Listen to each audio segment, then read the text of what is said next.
Okay, guys, let's talk about this. Let's talk about this. We all want to pass sociology. We want to have A plus in sociology. But let me tell you one thing. If you ain't listening to what I'm going to give you, then just forget about it. But I'm here to help you. So let's look at a sociology topic called family and households. Please do subscribe to this YouTube channel. Okay, so first of all, you have to be able to define the term sociology. And then after defining the term sociology, you have to define the term what is family. You have to define what are households. Since you clicked this video, I am going to give you what family is. I'm going to tell you what households are. And I'm going to tell you the theories which talks about families and households. So this will help you to write your sociology. So I usually love giving questions so that you know what exactly we are going to talk about. So question will come saying, discuss the theories on family and households. And you have nothing.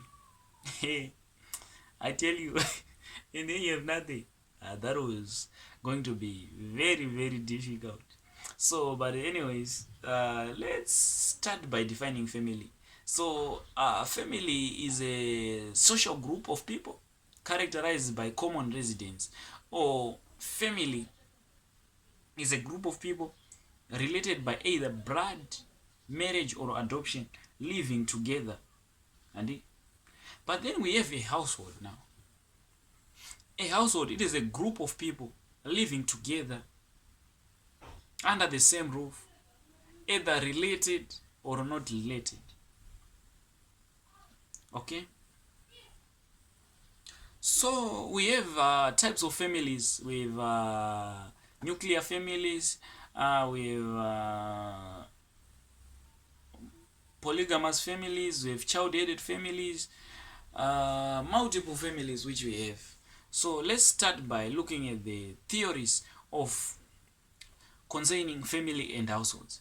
So we have the functionalist theory. So the functionalist theory, as you all know, functionalists, they look at everything on the positive point of view. They see everything okay, they see everything nice. Whether we are talking about socialization, they see socialization is good. We are talking about stratification, they see stratification is good. We are talking about crime, they see crime is good. These are functionalists. So let's see at what functionalists say about families and households. So we have a guy called George Peter Meadow, who is a functionalist. So George Peter Meadow pictures family playing the following roles. He sees the family playing 4 functions. He sees the family playing the reproductive role. What is the reproductive role? He sees the family producing members of the society. The second thing is he sees the family playing the educational role. He sees the family socializing new members of the society. He also sees the family playing the economic consumption role, or the economic role.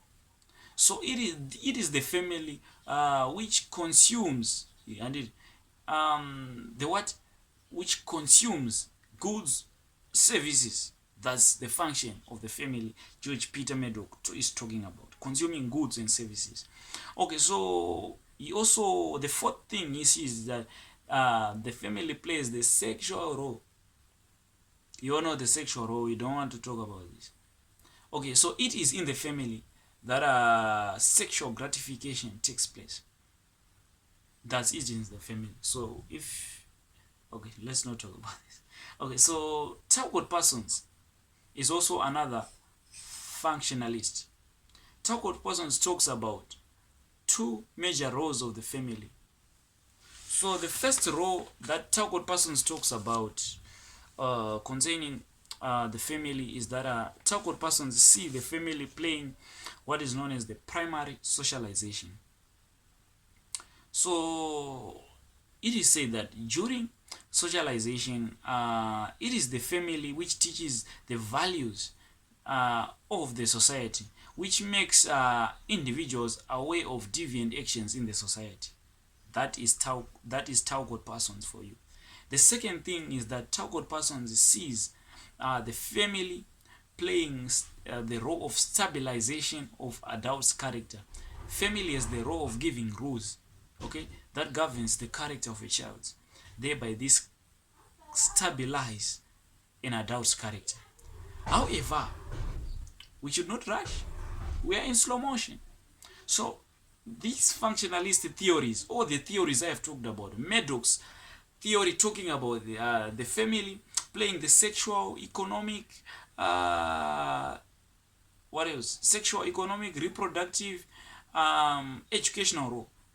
And we also have Taugot persons talking about stabilization of adult character and talking about primary socialization. These guys have been criticized.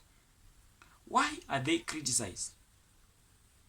So these guys are criticized for seeing the family as all beds of roses, seeing everything functional in the family, sidelining that in the family there can also happen some conflicts.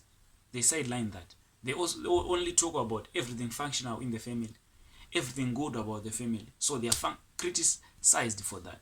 So we have a guy called Medoc. So I want you to look, I want you to do your research and look at Medoc's definition.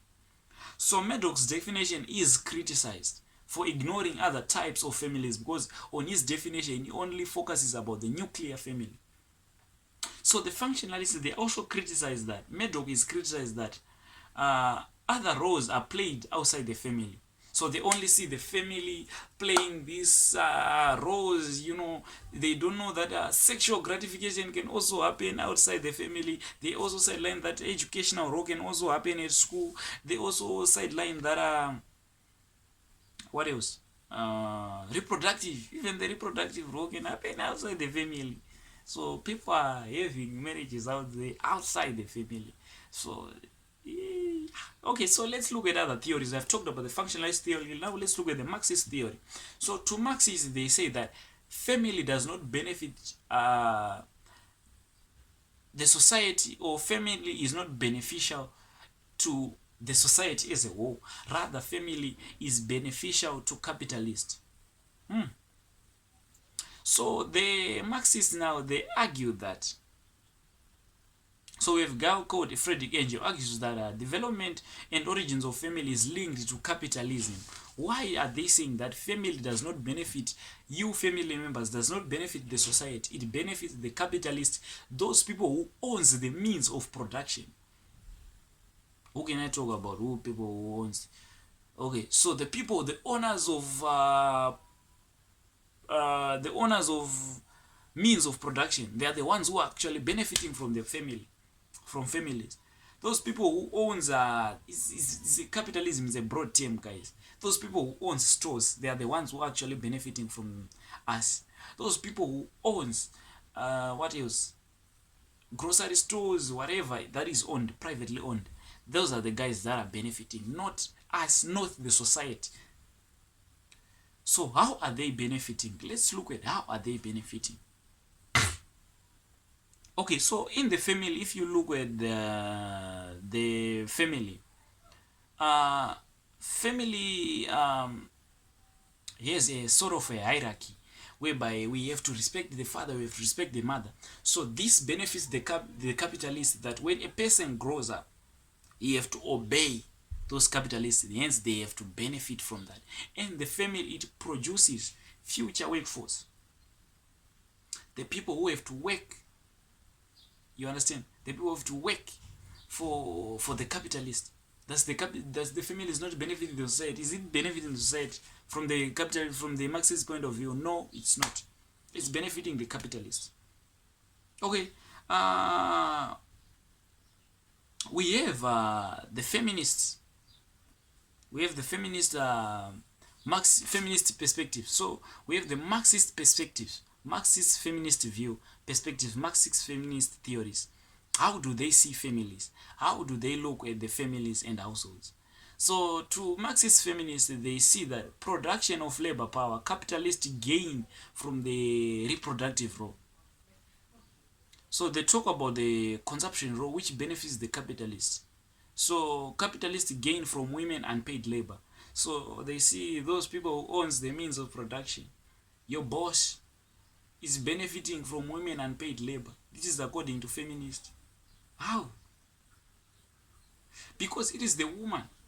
After you, the man, you are stressed at work. It is your duty to come and to calm down the men. So the feminists, they are saying that women should be paid for that. So the women calm, they have to iron the clothes of men. They have to do whatever. They have to calm down men after they are industrialized, after they are industrially stressed. So this duty of women have to be paid because it is benefiting. The women are preparing the men for the harsh outside world. So thereby the women, the feminists, they are saying that women should be paid for that. Okay, Cooper argues that family furthers the interests of capitalists. Family teaches children to be submitted to authority, as I have said. Family is hierarchical, which teaches children to be subservient. This is according to Marxist feminists. So they also see, so we also have radical feminists. So radical feminists, they say that women have to do away with marriages because marriages, it suppresses women.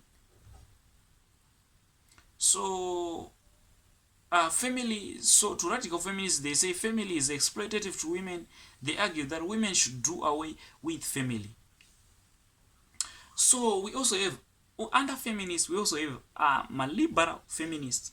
So these guys now, the liberal feminists, they emphasize that these guys, they are liberal, like from the word liberal. So Marxist feminists, they talk about capitalism. They don't talk about men are oppressing what? Women. They talk about capitalism is oppressing what? Women. And then we have the radical feminists. These, they say that they talk about the patriarchy. They talk about the difference between men and women. They say men are oppressing women. So everything they say from whatever topic, these guys, they are always talking about suppression of women by men, patriarchy. So they say we need to do away with marriages. We don't need men in our lives. Is this true? Okay, so liberal feminists, as I have said, liberal, these are liberal. They don't take sides. They look at both sides. They look at both men. They look at both women. Where women are going wrong, where men are going wrong, they just put it together. So what are liberals saying concerning family and households? These guys, they are saying women can be emancipated through challenging the laws that governs their position in a family. So they are saying women can be emancipated through challenging the laws that they face in the family. So that's all, guys, we have on family and households. If you want, we can also talk about family and marriage patterns, whatever topic you want to be held with concerning history, heritage, and sociology. Just put the link in the bio, and I here to shoot.